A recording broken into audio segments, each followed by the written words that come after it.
Selamat siang Bapak Zulfadli SPD MPD, selaku dosen pengampu mata kuliah pengantar kewirausahaan, serta teman-teman sekalian. Perkenalkan, nama saya Mita Ardana dengan NIM 251800045 dari Program Studi Pendidikan Bahasa Jepang. Pada kesempatan ini, saya akan mempresentasikan proposal usaha saya yang sudah disusun sebagai proyek akhir mata kuliah pengantar kewirausahaan. PPT yang saya tampilkan ini merupakan ringkasan dari proposal usaha yang telah saya susun. Oleh karena itu, saya akan menyampaikan poin-poin utama yang terdapat dalam proposal agar lebih mudah dipahami dan dipresentasikan. Judul usaha yang saya angkat adalah Sakura Bites dengan tagline Inovasi Onigiri dengan cita rasa lokal dan nuansa Jepang. Pada slide ini, saya akan menjelaskan mengenai latar belakang dan juga profil usaha. Usaha Sakura Bites sendiri itu dilatar belakangi oleh meningkatnya minat masyarakat Indonesia terhadap budaya dan juga kuliner Jepang. Salah satu makanan Jepang yang cukup populer itu adalah onigiri karena dia praktis, menyenangkan dan juga mengenyangkan dan juga mudah dikonsumsi. Namun, masyarakat Indonesia itu umumnya menyukai cita rasa yang lebih gurih, manis dan juga pedas. Oleh karena itu, saya mengembangkan produk onigiri dengan cita rasa lokal ini agar lebih sesuai dengan selera konsumen di pasaran. Usaha ini bernama Sakura Bites yang bergerak di bidang kuliner, makanan ringan khas Jepang. Produk yang ditawarkan ini adalah onigiri ayam pedas dan juga ayam kecap. Jadi ada dua varian lokal yang saya paparkan. Nah, target konsumen usaha ini adalah mahasiswa tentunya, pelajar, dan pencinta kuliner Jepang lainnya. Produk yang dipasarkan di lingkungan kampus dan area kos, dan juga saya pasarkan secara online melalui WhatsApp dengan harga Rp7.000 per piecesnya. Selanjutnya adalah perencanaan produk.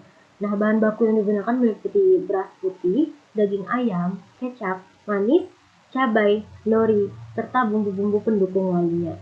Nah, peralatan yang digunakan sendiri itu cukup sederhana, seperti rice cooker, kompor, wajan, spatula, dan kemasan produk.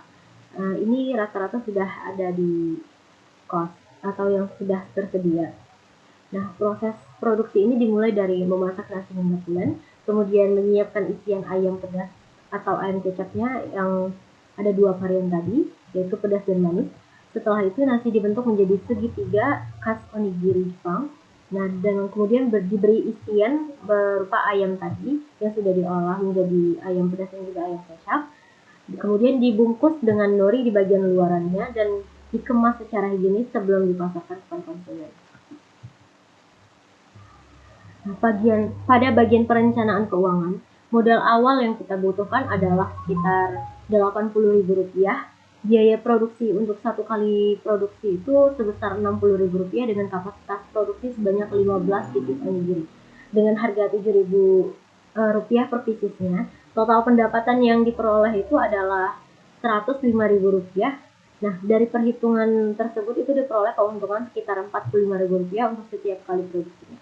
Jika dilakukan secara rutin, keuntungan bulanan itu diperkirakan dapat mencapai sekitar Rp540.000. Selanjutnya adalah analisis SWOT dari usaha Sakura Bites. Nah, dari sisi kekuatannya, usaha ini tuh memiliki produk yang unik dan juga karena dia dipadukan dari kuliner Jepang dengan cita rasa lokal Indonesia sendiri. Nah, untuk harga juga terjangkau, serta proses produksinya juga sederhana dan higienis. Nah, dari sisi kelemahannya, produk ini memiliki daya tahan yang lumayan singkat atau tidak tahan lama, serta variasi menunya itu hanya terbatas dan yang saya paparkan itu hanya 2, dan kapasitas produksinya ini masih terbatas karena dikelola oleh secara mandiri. Nah, pada aspek peluang, meningkatnya tren kuliner Jepang serta memudahkan promosi melalui media sosial ini menjadi peluang yang sangat baik untuk mengembangkan usaha ini. Sedangkan untuk ancaman yang mungkin dapat dihadapi itu adalah persaingan kuliner yang cukup tinggi di lingkungan kampus, juga ada perubahan selera konsumen, serta kenaikan harga dari bahan bakunya sendiri. Nah, sebagai kesimpulan, Sakura Bites itu merupakan usaha kuliner yang menawarkan produk praktis, higienis, dan juga terjangkau dengan konsep perpaduan budaya antara budaya Jepang dan juga cita rasa lokal Indonesia. Nah, usaha ini memiliki potensi yang bagus untuk dikembangkan karena membutuhkan modal yang relatif kecil dan mampu memberikan keuntungan yang cukup menjanjikan.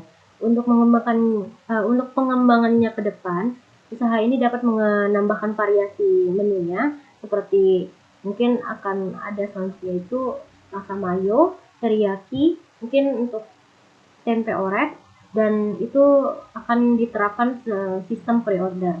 Nah, memperluas promosi melalui media sosial sendiri itu serta melakukan pencatatan keuangan secara rutin agar usaha ini dapat berkembang secara berkelanjutan. Demikian presentasi proposal usaha yang saya susun sebagai proyek akhir mata kuliah pengantar kewirausahaan. Terima kasih atas perhatian Bapak Zulfadli FPD dan teman-teman sekalian. Mohon maaf apabila terdapat banyak kekurangan dalam penyampaian saya. Wassalamualaikum warahmatullahi wabarakatuh.